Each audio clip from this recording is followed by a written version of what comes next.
The novice phase should be the fastest period of your entire lifting journey.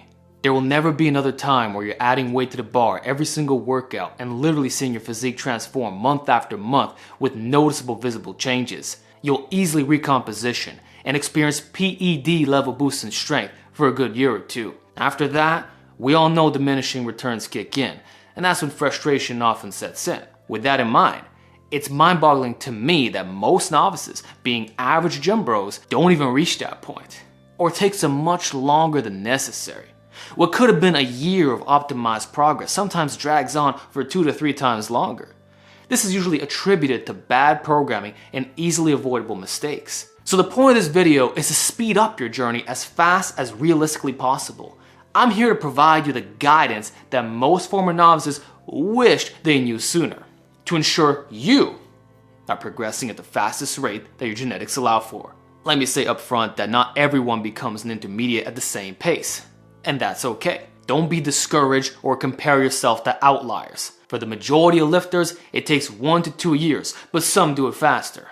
Some can even milk linear progression with numbers that appear to be intermediate, while others stall out with numbers that still look like novice level. But in both cases, whether blessed or not, what you need to understand is that being an intermediate lifter isn't about hitting arbitrary strength standards. It's about when basic linear progression ceases, when it completely stops working for you.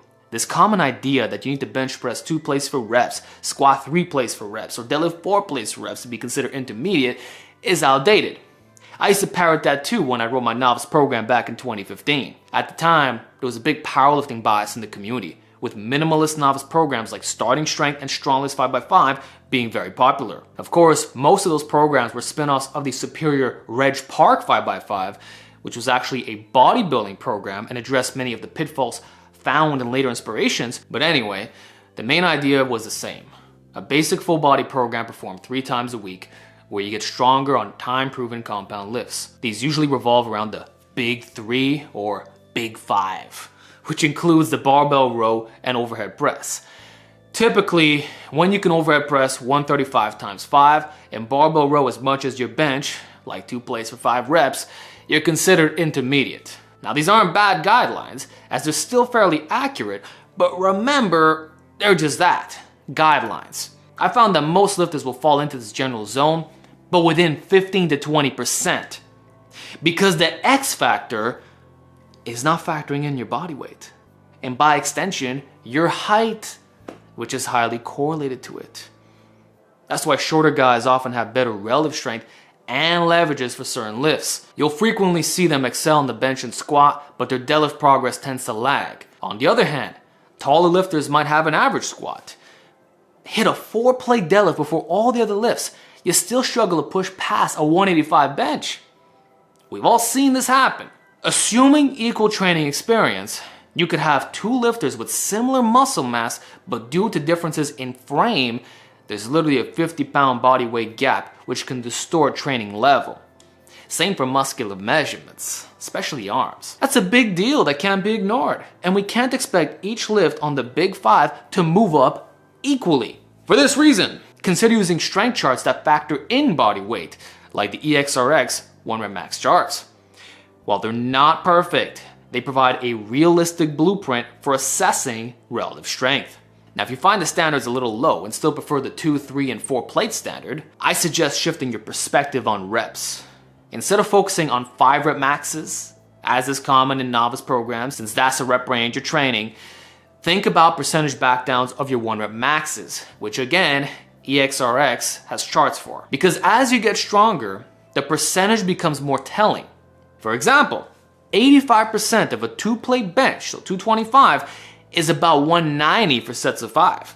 With squats, if your 1-rep max is 3 plates, so 315, 85% is roughly 275 for 5 reps.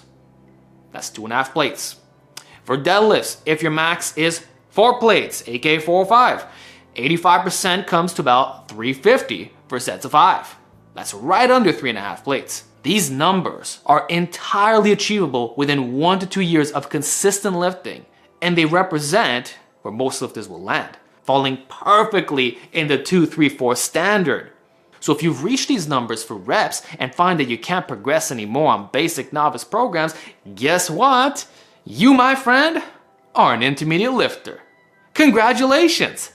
Basic linear progression is essentially tapped out. The corresponding rep work becomes more realistic for your body weight, making sense of your initial expectations. Many lifters hit these rep numbers and stall. Yet instead of moving on to an intermediate program, they keep bashing their head against the wall, thinking they're still novices. They hope that adding 5 more pounds will magically happen one day, but it usually doesn't. So don't waste the next 1 to 3 months scrounging for minuscule linear gains. This is what leads to dirty bulking, overreaching, demotivation, and endless program hopping in search of the optimal novice program, which, as I've mentioned before, doesn't exist because they're all fairly similar. You must recognize that if linear progression has stalled and your numbers are within this zone, you're in a new realm. Those newbie gains are over. If you've already deloaded, reduced the weight by 10%, built back up, ate more food and rebuilt, but still kept getting stapled at the same weight over and over, brother, you need to move on. On that note, maybe some of you are confused about linear progression and what to do as you approach your intermediate stage, like if you're a late novice. To keep things simple, linear progression is the process of adding weight to your lifts most of your workouts, but keeping the reps the same. For example, if you're doing 3 sets of 5 on a barbell squat, you should be hitting 5 reps on each set. Naturally, the reps in reserve will vary.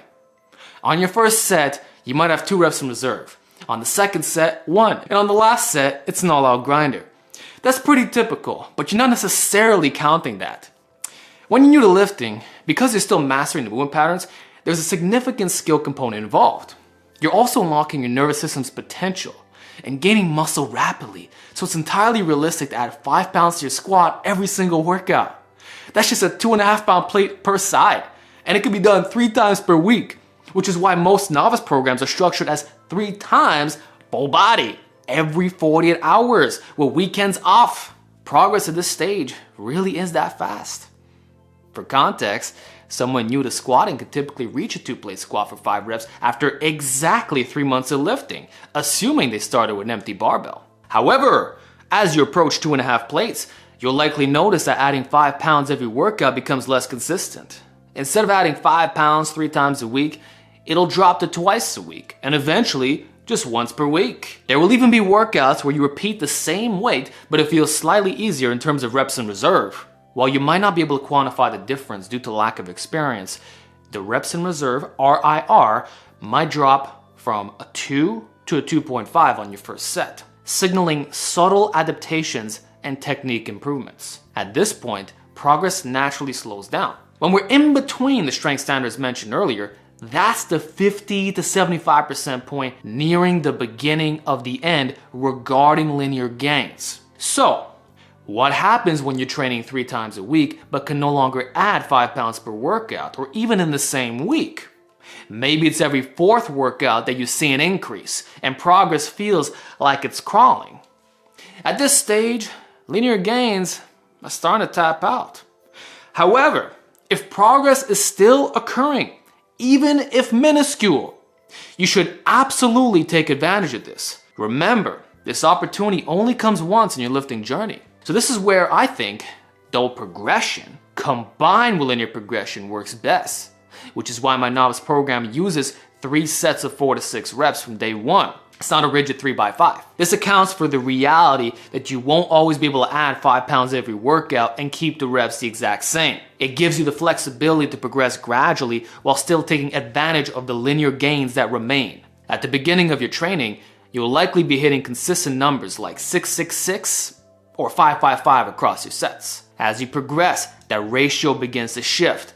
You might see something like 654 and then it goes to 665. Then eventually back to 666 before a demon realm opens up and you add more weight. With double progression, where you aim to add a rep per set over time, you can extend the novice phase a bit longer without needing to change your programming. This allows you to more frequently add 5 pounds to your exercises, especially for barbell squats and bench press. For the deadlift, the progression hits different. Early on, you might add 20 pounds per workout, then taper to 10 pounds, and eventually down to 5 pounds once you're in the 315 plus range. But you don't need to worry about these slower increments until much later. And when you do get to that point, you'll generally tap out fast. So bench and squat typically follow a more similar progression pattern. Regarding volume, there's 3 common ways to go about it. Some novice programs start with 5 sets of 5, then reduce to 3 sets of 5 as you approach intermediate status. This adjustment works well because as you develop a greater ability to strain, your recoverability diminishes, especially if you're training 3 times a week. On the flip side, another valid approach is to begin with 3 sets and gradually increase volume as you near intermediate status. This usually involves longer rest periods as well. For example, if you're doing 3 sets with 3 minutes of rest, you might ramp it up to 5 sets with 5 minutes of rest. The rate of perceived exertion, RPE, will also be lower, which some argue is superior for strength gains. Finally, there's also a third option, the high intensity way, like reducing to 2 sets. Here, you can stick to regular double progression or incorporate a top set and back down approach, usually in the 4 to 6 rep range on your first set, and then 5 to 8 on your second set, or keeping the same rep range but with 10% less weight. Before switching to an intermediate program, you should try all 3 of these methods to see which works best for you. Or milk one, then move on. On a related note, let's talk more about RPE and RIR, so rate of perceived exertion and reps in reserve. They're essentially 2 sides of the same coin. RIR is the opposite of RPE. For example, an RPE of 9 means you have 1 rep in reserve. So you can practically use the terms interchangeably, but I prefer RIR because it feels more intuitive. Like, you got 1 more, bro. That said, it's worth noting that novice lifters usually struggle to accurately gauge proximity to failure. Studies show that beginners frequently think they hit failure or that they had 1 more rep in them, when in reality, they might have had 5 or more reps left. This is due to inexperience and a lack of coordination. Early on, your body isn't yet able to fully activate the high threshold motor units. This is also why you recover so well as a novice, and why neurological adaptations allow for such rapid progress, like adding 5 pounds per workout, because true failure is almost impossible for beginners to achieve. Therefore, I believe the best approach early on is to train to failure, or what feels like failure. Even though it's not true physiological failure, it's still close enough to push your limits while teaching you how to train hard and properly assess RIR, which is an invaluable skill that you'll want to be good at assessing sooner rather than later. Plus, because the absolute loads are so light at this stage, going to failure won't significantly impact your recovery. In fact, you can recover so perfectly that this is the reason why you should take advantage of training balls to the wall. Not just because you can get away with it, but because it'll develop the ability to train hard. The missing link for average lifters. Really? It's probably 5% of novices who are actually training close to failure. The vast majority do not train hard at all. And this is why they're still stuck in literally the easiest phase of lifting. Sometimes the basic advice of training harder than last time is exactly what you need to hear. Especially since you can 100% get away with it with little consequences. Now, I'm not suggesting high intensity training with force reps or just 1 set to absolute failure, but your last rep should noticeably slow down. You should have some grinds in there and know with 100% certainty that it was all you had in the tank. I don't want you getting stapled under the bar, but I also don't want you walking away thinking you could have done more. As a beginner, even if you're doing multiple sets, you'll still be able to replicate that performance across all sets. Then, as you progress to the late novice phase, you can start leaving more reps in reserve. This transition naturally happens because you won't be able to add 5 pounds to the bar every workout anymore, and you'll want to reduce fatigue a bit. Only then do you adjust your intensity. But in the complete beginning, pushing to failure, or what you think is failure, is highly recommended. I'm not concerned about novices overdoing their effort, because lack of effort is undoubtedly the bigger issue here. Let me ask you, when's the last time you saw an average novice training hard at the gym? I can probably count it on one hand the amount of times I've seen that in real life. A lot of them train at RPE 5, barely challenging themselves.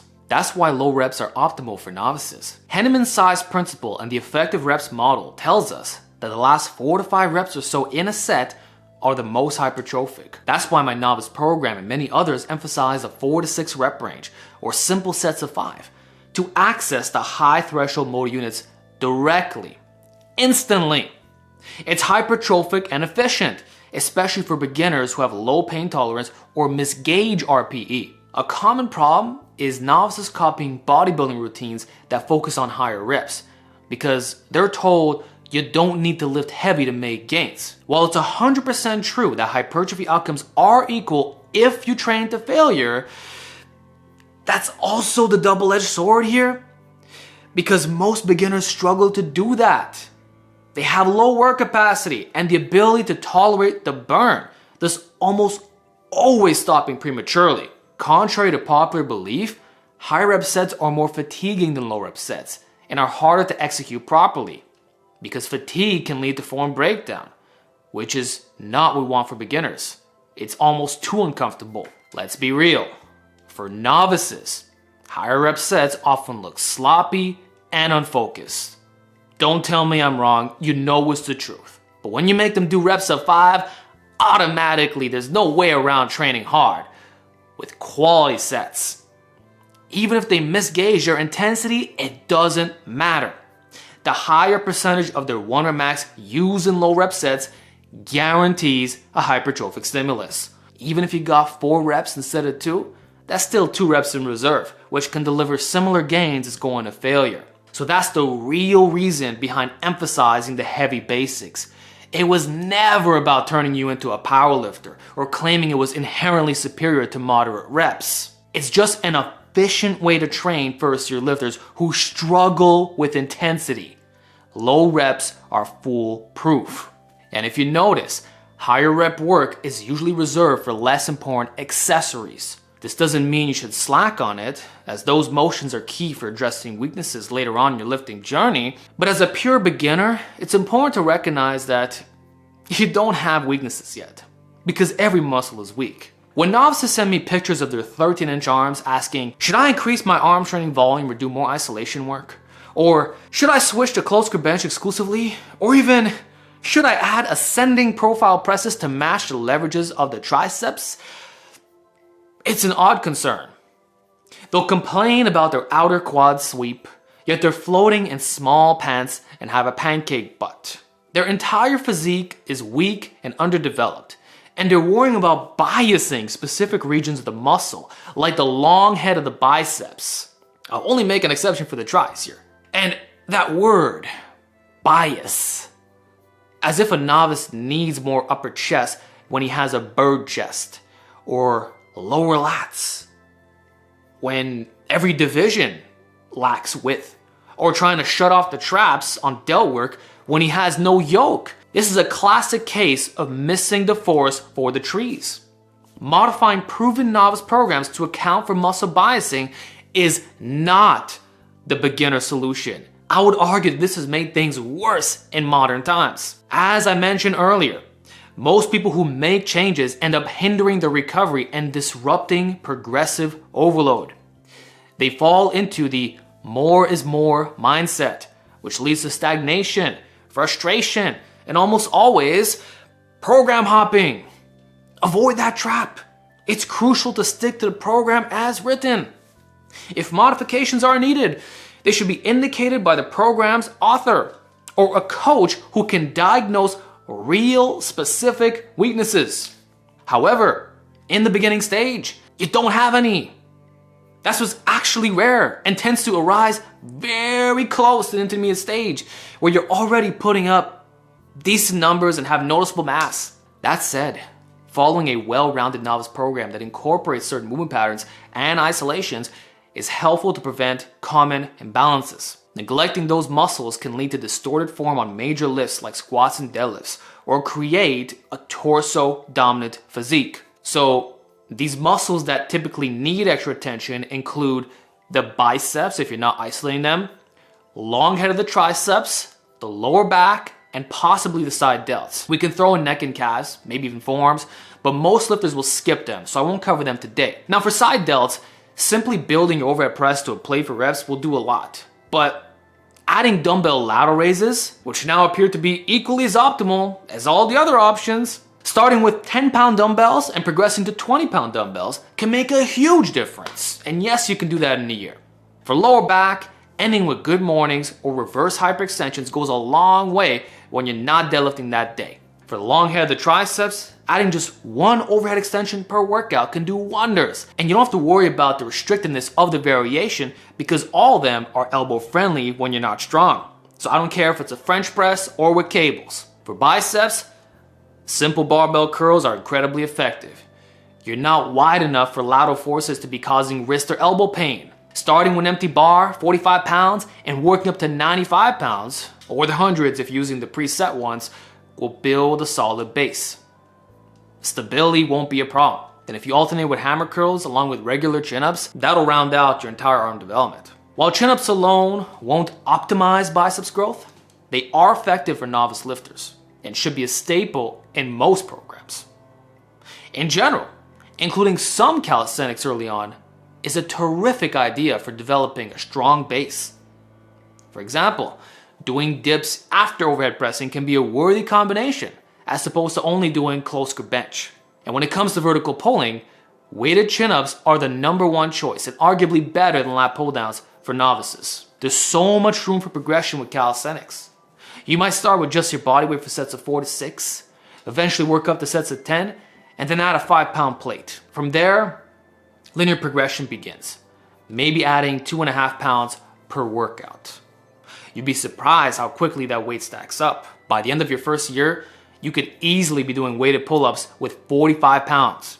And then if you test your lat pull-down one day, it'll feel like a joke. You'll already be stronger than most gym goers. Your back will become a lot wider, and it'll have carryover to everything else. Some guys even do calisthenics exclusively for a year before transitioning to weights, which gives them an even crazier base of work capacity and general strength. It can even make reaching the intermediate phase faster, which was my experience. Speaking of work capacity, that's another big reason why novices should favor full body programs. They're brutal but highly effective at building base work capacity. Once you've handled the demands of big compound lifts in one workout, you'll find that transitioning to other splits, like upper-lower or push-pull, feels like a joke. And you'll never be a soft lifter. You will resonate with hard advice that the masses aren't willing to incorporate, since you're going from hard mode down to normal mode. That said, you don't ever have to move away from full body training if you don't want to. Physiologically, it checks all the boxes for optimal training. But if you do switch to a split later, hey, you're in that right. Plus, full body simplifies your routine and keeps the junk volume at bay. Naturally, you can't overdo the workout or else it's too draining. You have to cap your volume and exercise selection. Not everything can be done at once. Hence, having A and B days, sometimes even C days for late novices. As long as you stick with full body training and include calisthenics, you'll be set for the future. It's simple, effective, and eliminates the need for complex periodization or specialized programs.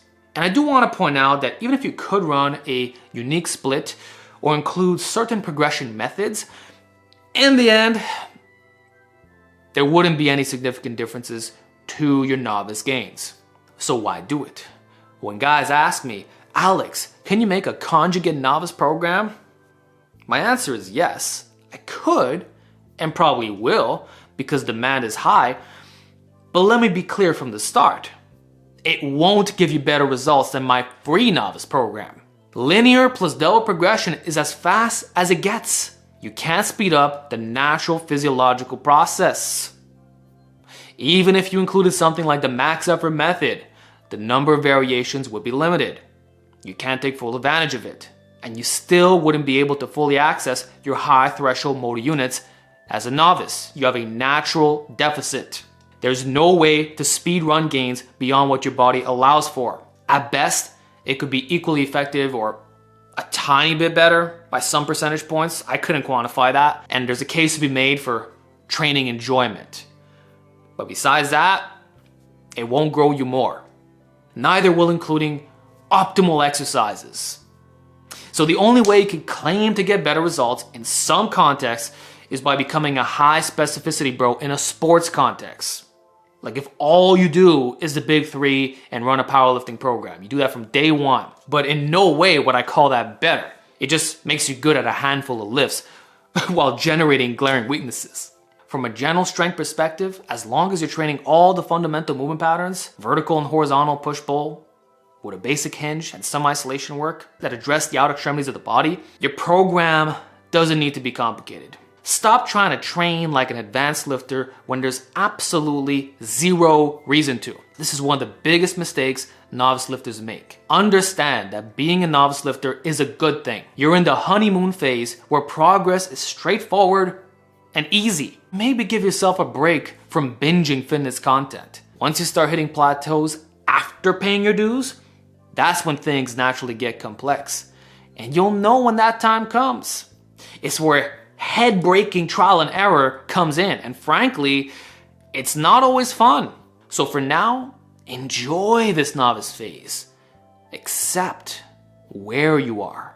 And on that important note, please, I beg you to stop trying to get more out of less weight or obsessing over the stimulus to fatigue ratio. Again, I must be blunt. As a novice, everything you do is already getting more out of less weight. And I'm not trying to be mean by saying this. Even if you're doing an overloading variation, the weights are light. For example, I've criticized conventional deadlifts for being hard on recovery, but as a novice, that's not a concern. You're not pulling 5 plates for reps. Your lower back isn't going to give out. A single set won't kill you. You'll still have the energy to do all your accessories with perfect form. And you won't feel drained for the rest of the session or the week. You can handle full body training 3 times a week just fine, squatting every time. The loads are manageable. So there's no need to pull from multiple heights or run the weakest variation possible on presses. Keep exercise selection basic. So I'll often see novices doing Larson presses with 135 and tagging me. But remember what I said about how percentages scale differently for novices. The Larson press reduces the weight by only 10%.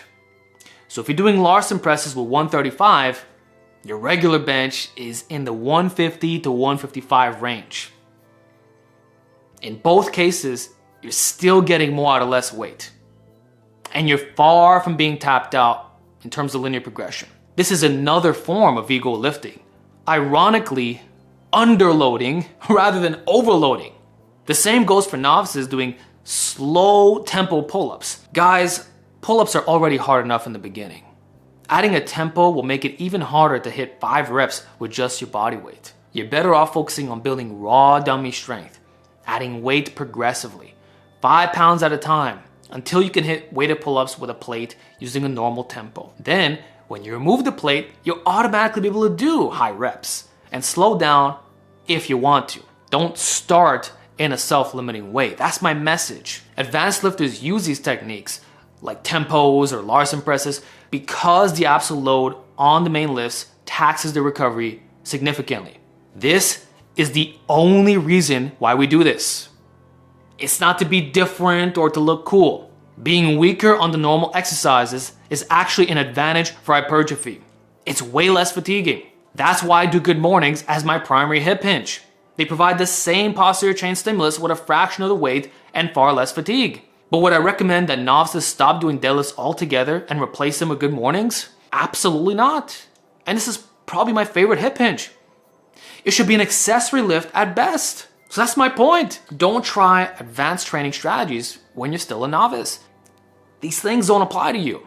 At your stage, nothing really taxes your recovery like that. Not even bent over rows, standing presses, or actually loaded exercises in general, which some people seem to think. Like, you really think you're losing out on motor unit recruitment by loading your back when the body weight multipliers are not much? Come on. Most of these motions have a favorable stimulus to fatigue ratio for novices. As you get stronger, that will change. Many exercises that are low fatigue will eventually become high stimulus, high fatigue. But right now, even the hardest lifts, like conventional deads, are super doable to recover from, no matter your leverages. So I don't want to hear either that you're bent forward like a Pendlay row or that you have really long arms for bench and that's why you're doing, say, board presses. Because your absolute loads are low, probably half the weight of your potential. Embrace that. And remember that as a novice, I've been saying this the entire video, you're not yet able to fully access all the high threshold motor units. And you're still learning how to perform basic movement patterns. Don't make them harder to learn by adding more variables that later will come easier anyway. So the fact that you can handle a full body program 3 times a week with high volume and still feel fine proves that the whole risk to reward argument is overblown. You're not going to suffer from overuse injuries, and you don't need to constantly rotate the variations. That's coming from me. Not now. Instead, focus on refining technique on what you're already doing, getting it to at least 80% good enough technique. That's what's important. Don't do partial squats or high box squats off a bench. Go below parallel. Don't do rounded back deadlifts. Keep your spine locked in. Avoid bouncing the bar on touch and go bench presses where the weight shifts laterally. Consider pausing your presses and take your time to do the lifts right, especially if they have competition standards. It's not a race. Rushing past the basics when you've yet to master them is what increases injury risk, because it's much harder to fix bad form years down the road. If you've done thousands of reps with poor technique, it's going to take thousands more to undo those habits. So focus on getting it right from the start. This doesn't mean you need cyborg precision technique, but your lifts should look respectable. If you send footage to a coach, they should be able to say, yes, that looks quite good. It should not end up in a failed compilation or lead to some gym bro coming up to you at the gym offering form guidance. And if you notice certain aspects of your form breaking down due to muscular weaknesses, not intent, like you're trying your best to do it right but it's not clicking, that's when you need to reevaluate your program. Make sure it includes exercises to address those potential areas which I mentioned earlier. You can't afford to mess this up for your safety and progression. So when we talk about fatigue and risk to reward ratios, poor form is a big killer of gains. That, along with not training hard enough and program hopping, those are the main factors holding you back. Focus on executing the basics correctly. Train brutally hard and stick to a time-proven novice program with lots of testimonials. Everything else can wait. So let me wrap up by saying this. Find a decent program that resonates with you and stick with it no matter what. Even if there's something slightly better out there, don't be so tempted to switch. You must learn how to stick to that which is still working. Momentum is everything, and maximum consistency is what guarantees results. The guy who sticks to one program for a year will almost always see better progress than the guy who's changed his program 4 times in the last year. Constantly program hopping in pursuit of the perfect routine. Why? Because there's no rebuilding phase, no distractions. You're just pounding in the work on the same fundamentals. So make sure you're logging your workouts. Write down all the sets, reps, and the reps in reserve you believe is accurate. Analyze your progress and consider filming your exercises to honestly assess your form. By the end of the year, this documentation should be a clear record of gains and keep you in check. You should be able to flip through the pages or scroll down the app and see the PRs.